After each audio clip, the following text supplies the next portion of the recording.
Good day, everyone. I'm your host, James Hicks from Hicks New Media, and welcome to Perspectives in Focus, where we highlight the people, industries, ideas, and technology that are making positive strides within society. Today, my guest is Christene Marie. She is the CEO and founder of the Knowing Agency, where she and her team guide organizations through self awareness to clarify their brand's overall positioning, helping them to form powerful connections with their target audiences. Christene believes that many of us could benefit from getting to know ourselves a little better, even when we think we know all that there is to know. In fact, we can continue to develop that self awareness throughout our entire lifetime. Today, I want to talk and I want to lean into the subject of how self awareness plays a vital role in authentic branding for organizations and individuals. You got a question, you know what to do, press a Q in it. But coming up next, Christene Marie.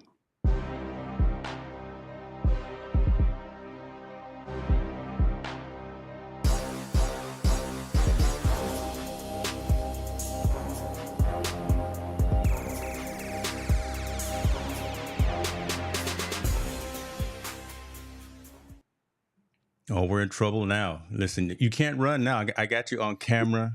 Ladies and gentlemen, Christene, how are you today? James, I am doing so well. I already am so thrilled about this conversation. I mean, we were chatting just before you hit record Yeah, and we're live, and I'm already having a blast. So thank you for having me. I appreciate it. Listen, and I appreciate you, and I'm thankful for your team for reaching out because it's a fantastic subject matter and fantastic conversation.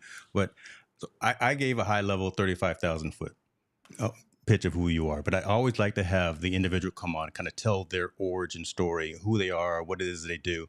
But I'd like to switch it up a little bit and have you kind of talk about the context of the rebranding that you've done with your organization and kind of the tenants that you have at the Knowing Company. And listen, I've done my homework, right? So the refining your brand, the defining strategy, and the building on customer loyalty. If you don't mind talking a little bit about that, please. Absolutely. When I started the company back in 2019, so we actually are just coming up on our 4-year anniversary at the conclusion of this month. I had no intention of starting a full blown marketing agency and ultimately becoming who we are today. I read Rich Dad Poor Dad, for anyone who has read that book. It's an incredible catalyst for changing your thinking surrounding money and the way that you optimize your time and spend it as you consider your future. And so I read that book and it really stirred this fire in me that posed the question, why am I working for someone else? And then I just stumbled into a client and went out on my own very kind of spontaneously. And over the following year or two, it really transpired to be something bigger. We ended up becoming a all in-house agency where we did all of the marketing, public relations, communications, everything. It was an amazing opportunity to allow for the way that I really felt was most successful, being able to implement that rather than having a boss leaning over my shoulder saying, no, you have to do it our way. Instead, it was taking years of experience and putting it into practice based off of tried and true data. And ultimately, according to my gut, in how we interact with our target audience. This ultimately has led to the rebranding today, which has been refined over the years, where we really emphasize organizations to present themselves in a way that is true to their values, that's true to who they are, their history, their legacy, and then ultimately taking the time to understand their audience so they can meet them with empathy. A lot of marketing agencies, the majority with whom I interact, are very burn and turn. They have a host of clients. They're just kind of running campaigns. They do testing, sure, but it's almost more so a wash and rinse and repeat process rather than taking the time to dig deep and do the work to get to know the client directly, but then also their audience. Because when you're dealing with people, you have to take a different approach than honestly how these conglomerate brands were operating when consumers or parents would sit back, kick back, and actually consume content. Now the antenna is up in our target audience today. The antenna for manipulation. People want to interact with people. They want to interact with a compelling mission and a compelling story. They need their emotions enacted because of the amount of distraction that is laid before us every single day. And so over the years, we cultivated our skill sets, but then we really ended up honing in on our proprietary knowing process, which is informing the name, the knowing agency, of really having that be the chief and foremost leading factor and differentiator about us from our competitors. Again, it's everybody can execute these marketing tactics, but is it done so with care and consideration of the heart and soul of the company whom we're serving, and then the heart and soul of the audience we're speaking to? So that's kind of some background to the knowing agency and how we got to where we are today. See, that's some good stuff right there, because you're making statements and you're mentioning words that we typically don't hear, right? From a marketing organization. It's definitely a C-level type of a founder type of conversation that you have, but you're talking about empathy a lot, and that's actually all over your website and all over the verbiage that you use. Talk to me a little bit about why this concept of empathy driven branding is so important to you, and how you instill that into your company. Yes. So empathy is something where it's actually it's not just this concept that sounds nice and we all can get warm and fuzzy over. Actually, Harvard Business Review did a study that showed that 95% of the way in which we make decisions is based in our subconscious, which is where our emotions live. So it's actually incredibly important that we learn this, I want to say, skill of empathy, but it goes so much deeper. Over the last 2 years, I've actually learned this art in a very personal way, which has then informed the way in which we do business. So my own ability to extend empathy to myself and in my personal life ultimately extends into the professional, because we're never siloed creatures. We're never existing in our professional, coming home and then donning the hat of mother, father, son, daughter, and then turning and donning the hat of the CEO or founder. Rather, it's very holistic and integrated. So the more, and this is why empathy is so incredibly important to me, is because the more I can adopt this concept and the skill in my own personal life, the more it extends in my ability to see through and understand the heart of someone. And it takes empathy to be able to do that, to actually go and move yourself from your personal position and sit in the seat of whomever you're speaking with and engaging. And so that's why empathy is incredibly important, because you actually imagine you on one side of the bridge, the other person's on the other side. You have to be able to put yourself in their experience.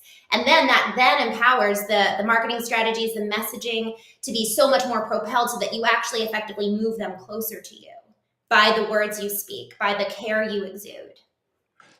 So let me ask this: where did this conscious thinking come from? Right? How did you decide to incorporate this into your business, into your organization, into your everyday patterns? Right? It makes sense. To be honest with you, from me, it makes sense. And selfishly, and I'll admit, I did my Enneagram about 2 hours ago, my new one, because I know you're a fan of the Enneagrams, and it came out the same as I always thought it was, type 3 achiever. So it is what that is. But again, by mixing those two and melding those two from a personal and a professional perspective, and knowing that there is overlap, where did that self-consciousness, self-awareness from you come to actually incorporate that into your business as well? I guess is what I ask.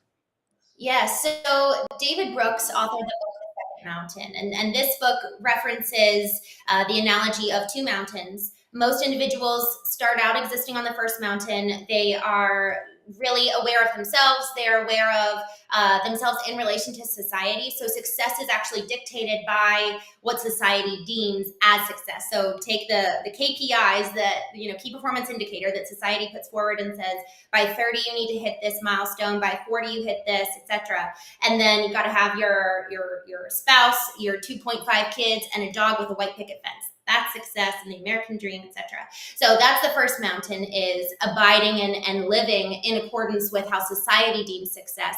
And then the second mountain is you actually transcend, in a sense, he doesn't use that word, but it's almost an enlightening of, oh, what is actually stirring within my soul, and how does that contribute, and how can I give to the community? So it's essentially moving from this self-focused, this side of the bridge, and allowing for the moving towards that second side of the bridge, the other piece where you're doing life and living in an accordance for the good of the community. And so I actually grew up and was nurtured on the second mountain. I Okay. had a very little concept of self. I grew up with the intent. I grew up in a Christian conservative environment, and so it was very much so. Put God first, put others second, and if you have anything left over, you can give that to other people. And so essentially, I learned almost by existing in this environment, but also where I lined up in my family. I was the fourth child, and I very much so was focused on the well-being and happiness of everyone else, and those were my metrics of success. And over the last 2 years specifically, I had a personal devastation of sorts. I was, just to get personal, because personal and professional are never separated. I got married when I was 20. And my husband ended up leaving 2 years ago, and that just wrecked me. I was incredibly broken as a result of that. And rather than, frankly, I knew that I had a choice. I could either focus on exuding this sorrow and Mm. focusing it on someone externally, as an object of, now I have something to blame, or I could hold up the mirror and look at myself, and allow the work within to, and internal work, to allow for transformation, and allow this brokenness to catalyze my own process of knowing self. And that process is where this consciousness really illuminated.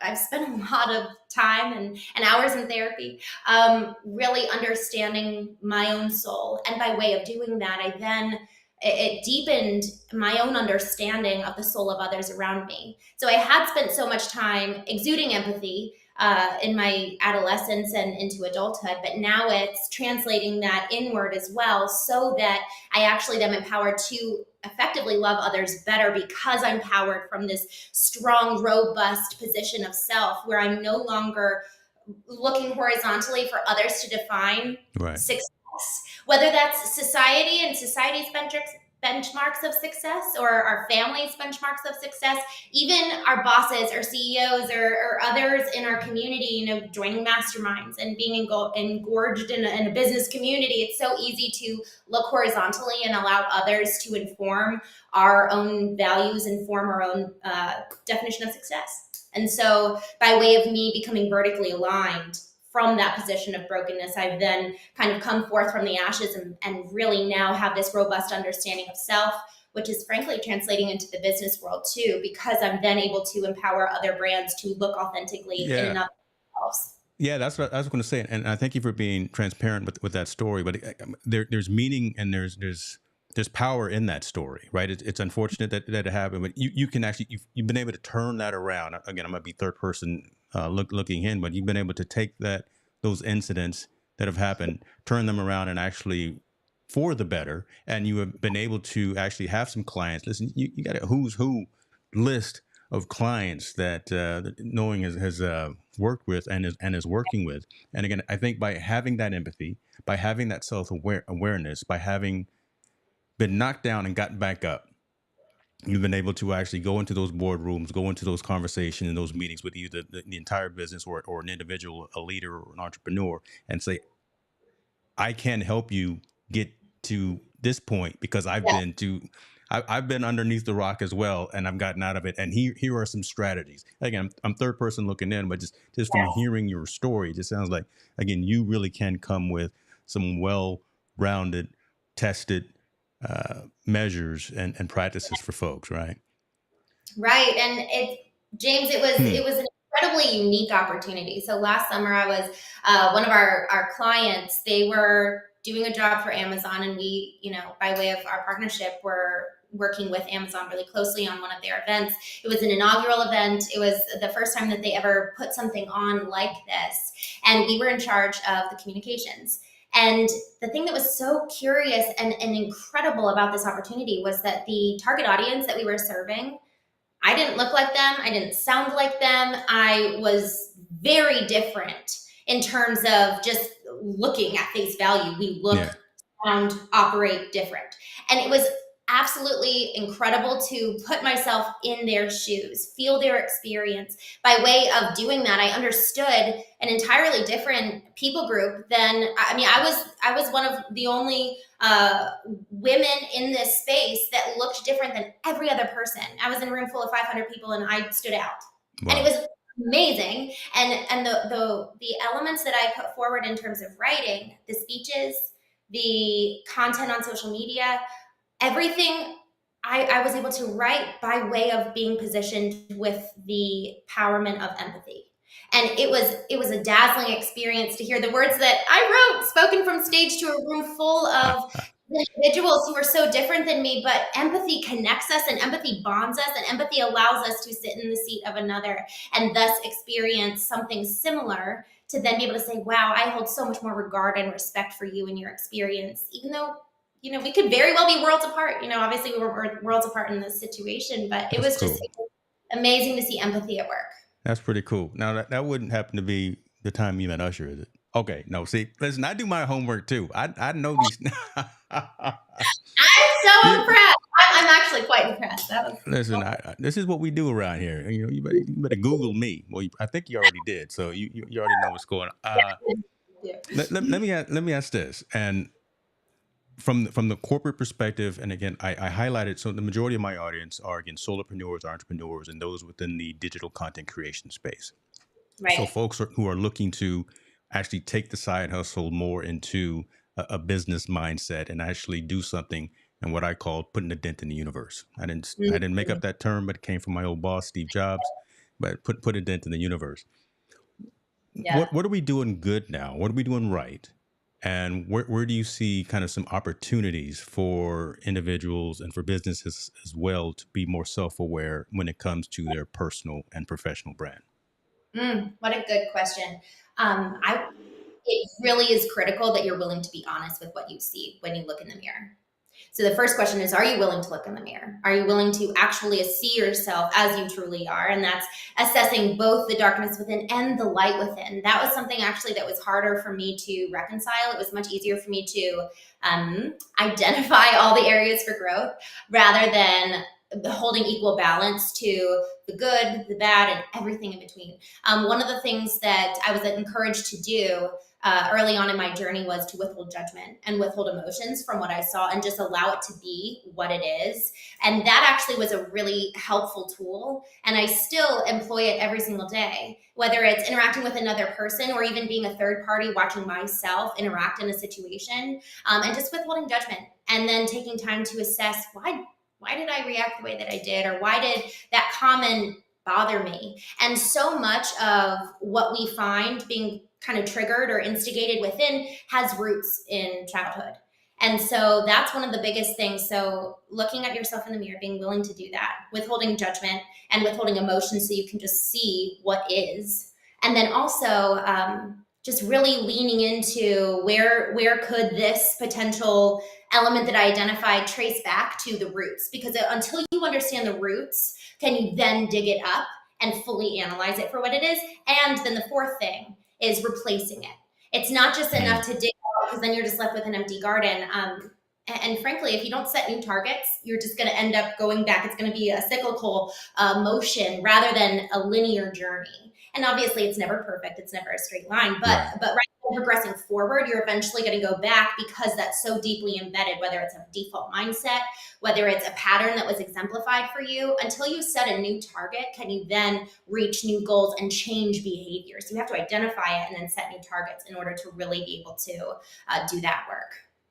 So of those measures, of those practices, which one is the hardest? Which one do you have to beat into people's head most often? They'll hear it, they'll nod and say, "Yeah, you know what, man, Christine's making so much sense."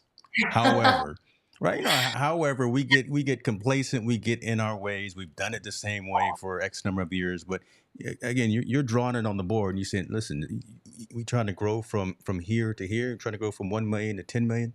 This is what we need to do."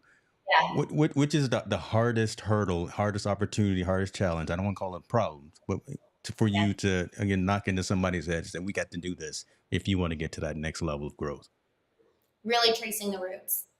It's a Wow. lot easier to set the intention. It's really Mm, easy to identify, oh, I hate that I reacted that way.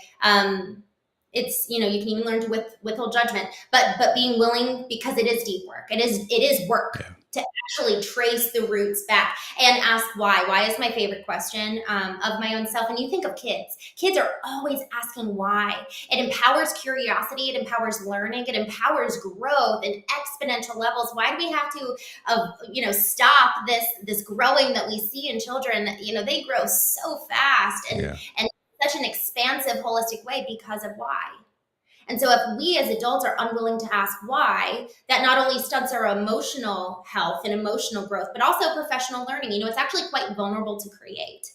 And so, if we're unwilling to extend vulnerability with our own selves, if our own self is not safe for us to sit with and process anything that could be holding us back, why would we ever assume that we'll then be safe to iterate and ideate upon something with Mm.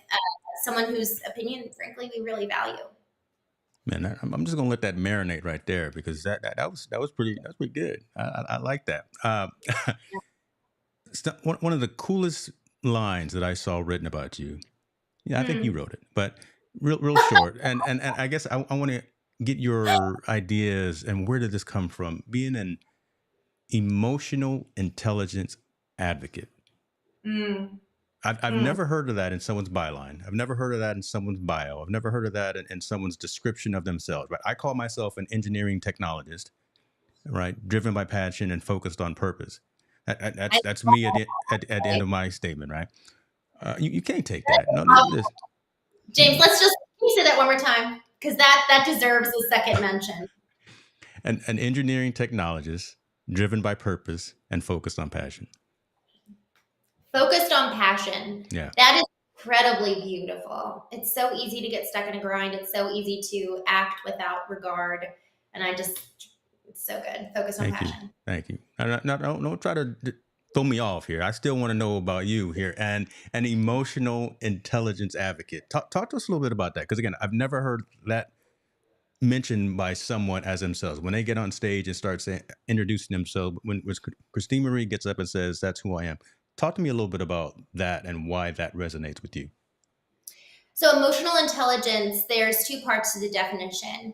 The first part is the ability to understand, control, and express one's own emotions. But then the second Mm. piece is the ability to handle interpersonal relationships judiciously and with empathy.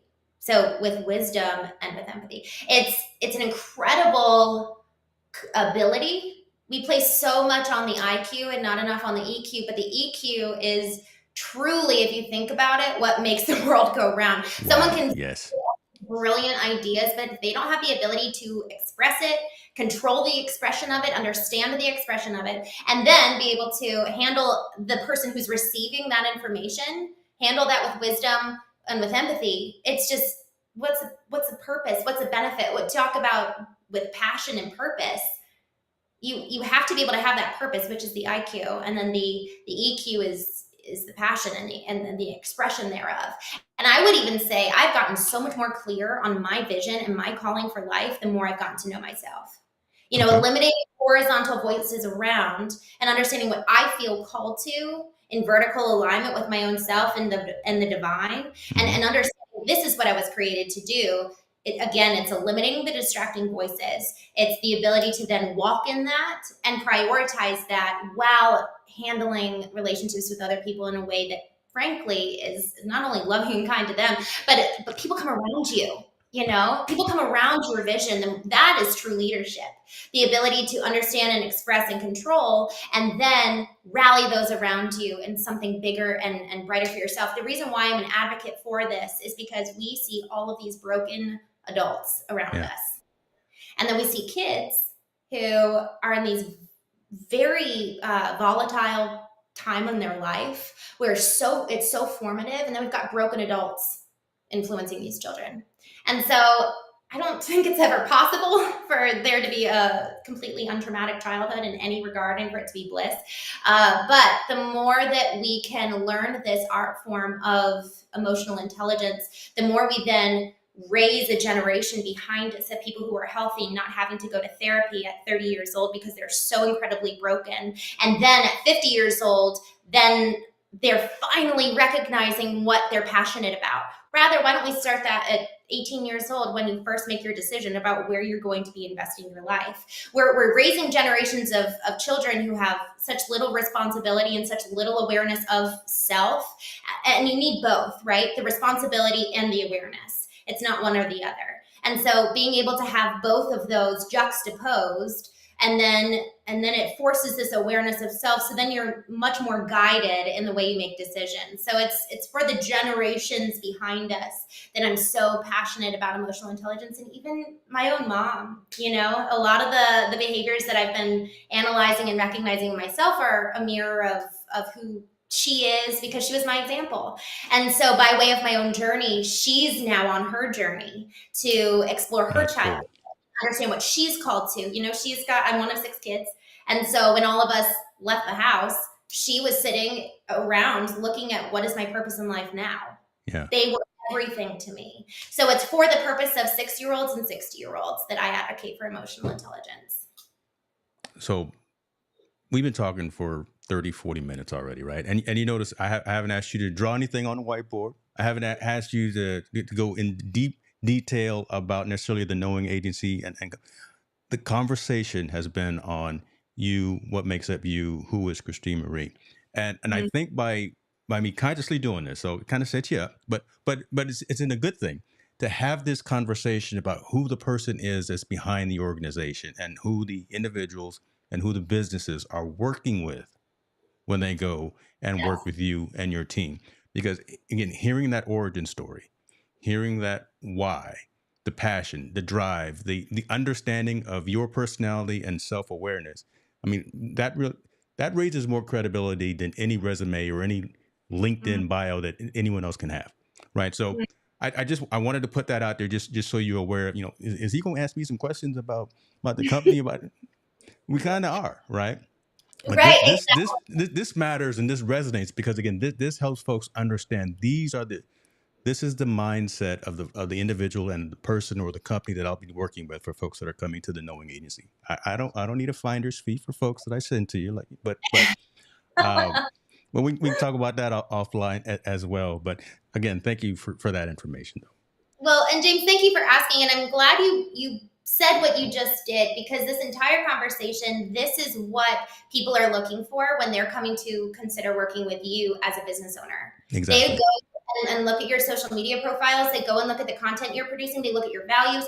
Everything that you just pointed out is exactly what people want to buy. They need to connect with a person. Again, we're moving from big conglomerate brands to person marketing.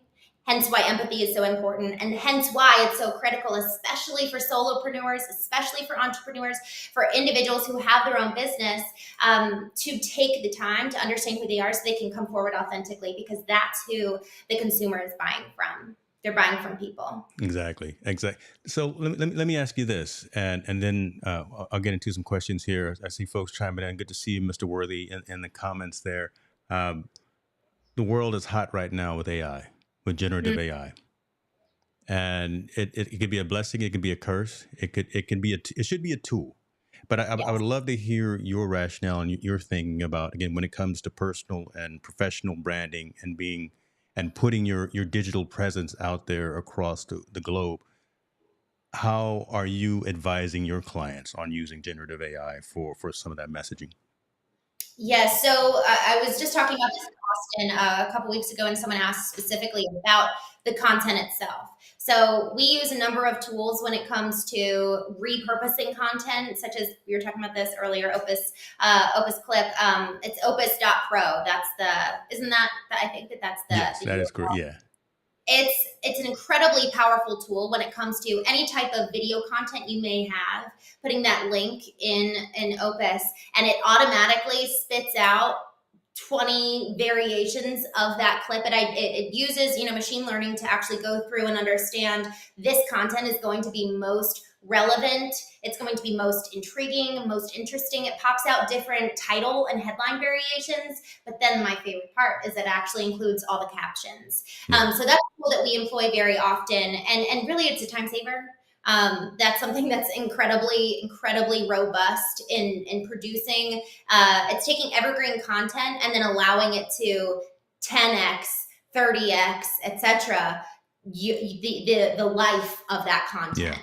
And so I absolutely love that piece, or that tool rather. But as it comes to content, I am a little bit at war with myself when it comes to content and using AI, because I care so much about what I put forward. It has to align with my values. It has to align with my voice. Mm. But what we do is we do train different tools the voice of our clients. So we specifically use Jasper AI for Hmm. website content. Again, it's on kind of behalf of the organization, but what we do is we create our own piece of content as the first example, and then we'll put it in there and then have that serve as the prompt so that they understand the voice. We guide them on the direction of the content. And I will say that the quality of the prompt has direct implications on the quality of the output. And Hold so on. it's Say that. Hold on. Say that one more time, because we gonna make sure that folks say that one more time about the quality of the prompt. That's really good. Yeah, the quality of the prompt into any content creative AI tool has direct proportion and impact on the quality of the output. So it's Wow. incredibly important that you train the tool how to sound like you. Again, you have to know your brand to then you have to know your brand to then train the AI tool in how to create content that sounds and looks like you. And so if you don't know yourself, you surely cannot use some of these AI tools when it comes to content creation, because it's just My not going goodness.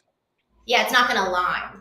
And so quality of the output, quality of the input, rather, to inform the quality of the output, knowing what your goals are, right? So I've actually never used an AI tool for my content because of my goals and what I'm trying to achieve in my personal brand.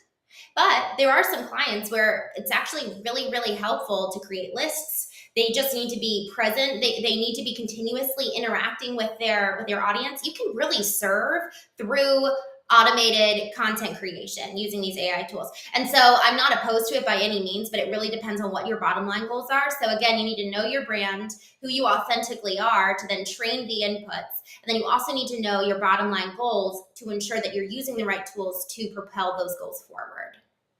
Right back to the title, self-awareness. You have to. You said you have to know who you are, and you have to know who your brand is. I love that. You see where I brought it back there. It's like, no, Yeah, there's method to the madness. I'm I look crazy, but I'm not 100% crazy. That's exactly what I was looking. So I appreciate you for that right there. Uh, yeah, I feel similar, right? Right. Again, utilizing maybe as a framework, maybe as a jumping off point, as a way of helping curate content, but then right, adding in your own personality, adding in your own ad libs, making it sound like you, as opposed to doing the right. John Morant and using Chat GPT to write your apology to the NBA. That's what he did, and just we won't mess with him too much. Uh, let me ask this: what's going on now with knowing agency in terms of evolution and growth, and has there been, I guess, changes within the business model and the business structure since the planet opened back up? I always tend to use that as kind of a marker, right? Especially for business and things of that nature, because so much change, everything changed. And then have Right. you, in terms of direction, in terms of strategy, in terms of clients that you're looking to engage with, Mhm. has the knowing agency actually changed, kind of done any pivoting or anything besides just rebranding, or what's happening next for you and your organization? Yes, so we actually did pivot quite significantly. We started out evolving into an organization that really had everything in house. And so what we've done is we have altered our approach to really focus on two key deliverables. One, fractional CMO. So we'll come in and we will manage every single part of the marketing strategy. Actually, this is where the second piece really comes into play. So that empathy-driven approach is absolutely paramount as the foundation. But then in terms of executing, in terms of actually understanding the impact of your work, that's where measurement marketing comes in. And that's really where I am equally passionate. So long as what we're putting forward is backed by empathy. The ability to measure and track and thus indicate the value of our work and our activations is incredibly contingent on the way in which we measure, the way in which we track, the way in which we report. And so without understanding, again, your benchmarks, without understanding what your goals are and what constitutes success for your organization, you're not going to be able to track whether you're on the right track or out of alignment. And so what we've really done is we really focus on understanding first what is the bottom line goals of the organization, and then understanding where are you currently present and active in a marketing sense, and does it actually align with your bottom line goals, and does it meet your audience where they are? Because we found that a lot of organizations do not fully understand their target audience. Again, this does harken back to the empathy piece in terms of being able to understand emotionally your audience, but understanding too, doing your homework, where do they spend their time? Because investing dollars and cents into Facebook, into LinkedIn, into TikTok, they're not created equal, because the audience interacts very differently across each platform, and the audience itself is very different on each platform. And so understanding your audience, but then also the customer journey. So think of it kind of in a funnel, if you will, top of funnel, middle of funnel, bottom of funnel. And I include customer loyalty in there because that's kind of the bottom of the funnel, the bottom of the bottom, where nobody thinks much beyond conversion. But if your customer can become your advocate, that's the best marketing dollars you can ever spend. And so what we do is we align our marketing activations based on our understanding of the audience, based on our understanding of the brand, and then we align which activations fall on which part of the customer funnel, and then identify what are the KPIs that measure success, and then we go to work. And we now usually will do some of the partnership with vendors, who are either local to the organization, the team, the marketing team itself, who's a part of the organization, will work closely with them.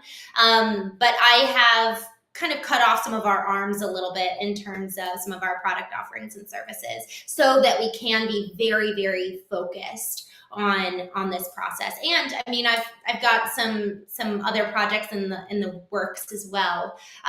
Just really being able to focus in on our knowing process and empowering executives and other organizations to bring that internally, specifically on a solopreneur and personal brand for executives on that basis as well, because every single person needs to understand how they present themselves authentically in order to reach their goals.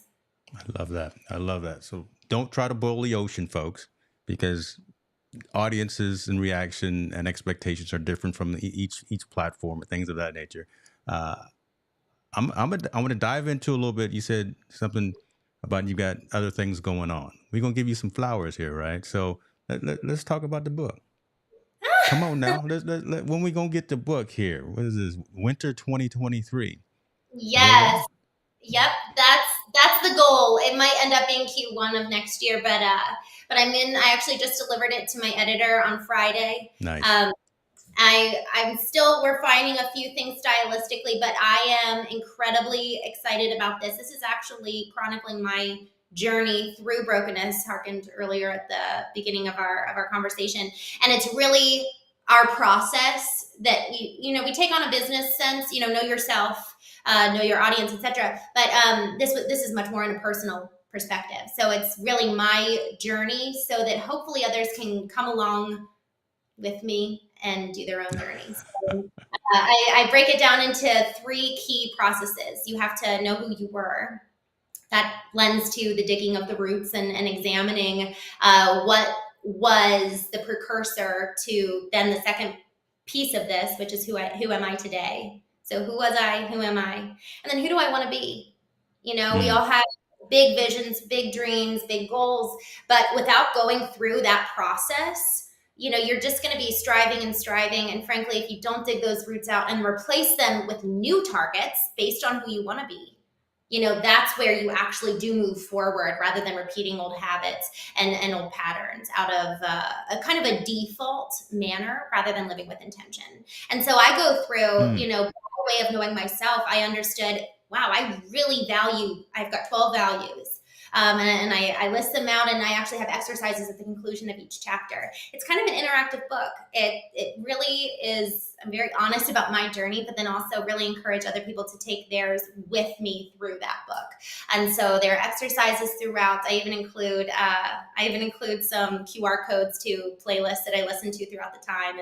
And my sister actually is doing some graphic work, and we're going to be including some of that as Okay. well. So, yeah, it's an experiential book because frankly, knowing self is one hell of an experience. I can attest to that as well, and I will definitely put a link in the description to your website where folks can get on the wait list. I'm gonna be on the wait list, and I'm gonna, hopefully maybe I can talk to someone, the author or something. I can get a signed copy. Well, all right, I'm gonna leave that alone. I'm gonna leave that.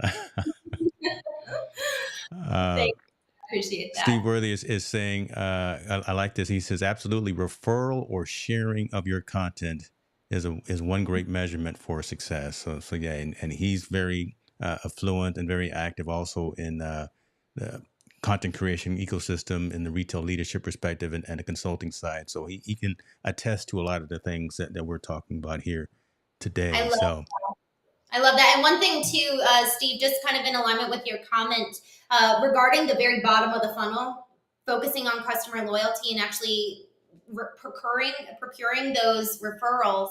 I got I believe it was $150,000 client by sending out one holiday gift it was a one time, I sent out holiday gifts to about 20 people.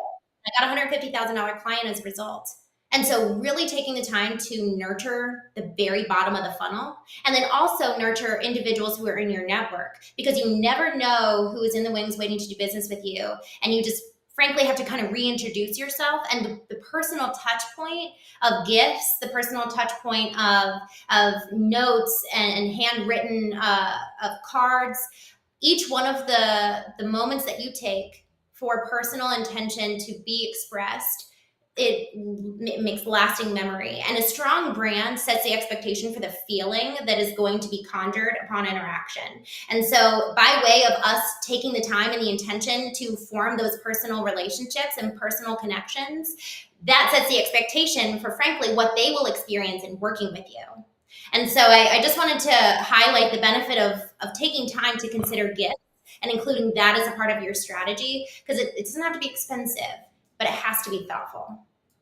that all right. So how much time you got? We can sit here and keep talking for a while. We may have to do another session because I really can get down with that, especially the I liken that almost to my use of words as well. You notice I've been talking about specific words and phrases like that you've been using. So I don't like the word influencer.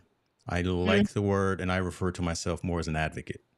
Right. Mm, So being able to advocate for one's growth, one's success, one's achievements and things like that, as opposed to saying that I'm an influencer. I don't like that. Um, yes. and then a friend of mine just got back from an overseas trip. He sent me a letter and a gift, a handwritten letter. And Wow. I literally called him and I said, dude, you have no idea how cool.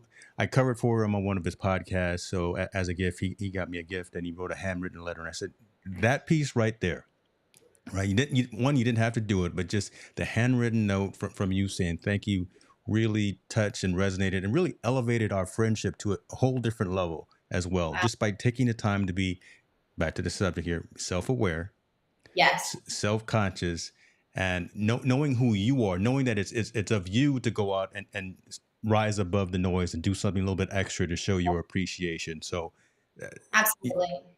yeah, you good folks. You now been added to the insider, the inner circle list right here. We gonna talk some more for sure. ladies and gentlemen. And James, this is I heard this example from another speaker at an event, and I loved what they did. So during COVID, they were unable to have that person to person interaction in their storefront. And so what they did was they mailed out sushi socks that looked like sushi to Mm, everyone within a certain mile radius. And they had people calling and just saying like, that was hilarious. Thank you so much.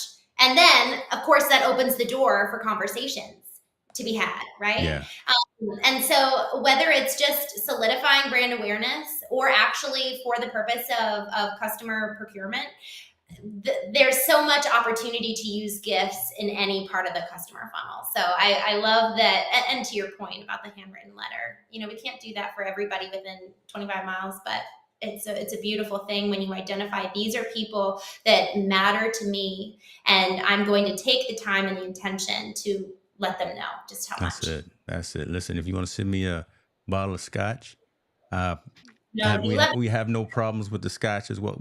We were talking about drinking before the show. Okay, I should stop. What's that? people to know your favorite brand? Oban. I'm an Oban and a Macallan fan.